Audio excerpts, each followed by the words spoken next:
les limites locales qui empêchent d'atteindre le résultat d'impact de réforme entrepreneuriale de l'éducation. Malgré tous ces enjeux et opportunités, la pédagogie entrepreneuriale est encore méconnue du système éducatif pour un peuple qui souhaite totalement s'affranchir de la colonisation et redonner une nouvelle image de sa forte compétitivité au monde. Le secteur de l'éducation au Cameroun emploie près de 45,8% de l'effectif de la fonction publique.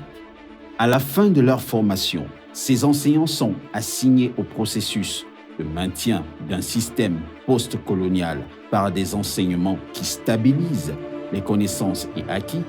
car même l'approche par les compétences reste une pédagogie ayant pour finalité le simple apprentissage des connaissances. Que se passerait-il si les faits s'inversaient totalement et que les enseignants étaient plutôt assignés à induire la création de valeur auprès de leurs élèves et étudiants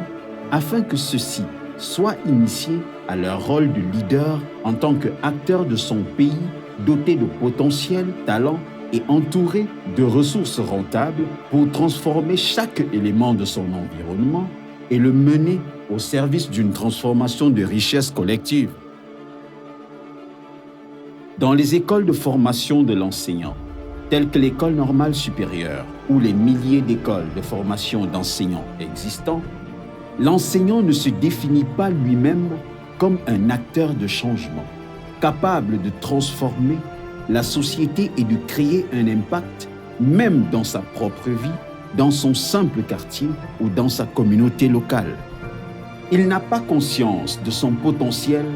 n'est pas autorisé à l'exploiter, ne peut donc, faute d'expérimenter cette pédagogie entrepreneuriale en lui-même, savoir comment la transmettre à travers la matière qu'il enseigne aux centaines d'élèves et étudiants qu'il forme.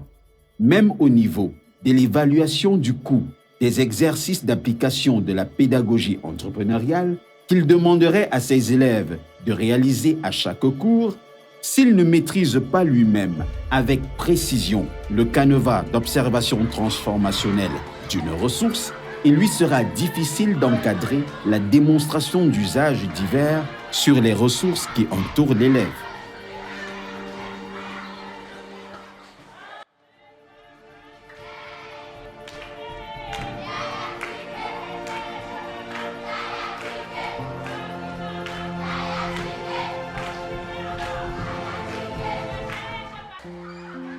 Cette condition de l'enseignant, subissant le poids post-colonial d'une éducation non créatrice de valeur ajoutée, de rentabilité, d'employabilité, la plupart du temps, est livré à lui-même dans sa perspective holistique d'intégration des autres maillons créateurs de richesse dont la société est commune à la majorité des pays africains qui ont cloisonné l'enseignant au rôle de transmetteur de connaissances et de prescripteur du processus global de création de valeur ajoutée par l'apprenant. Dans un continent qui doit se réveiller, obtenir une place mondiale de compétitivité et créer une synergie acceptée et bienveillante de l'éducation, il y a encore beaucoup à faire.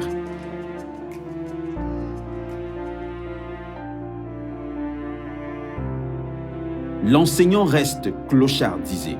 Ces évolutions transversales de carrière au sein de l'administration, des entreprises ou des marchés sont très peu perceptibles.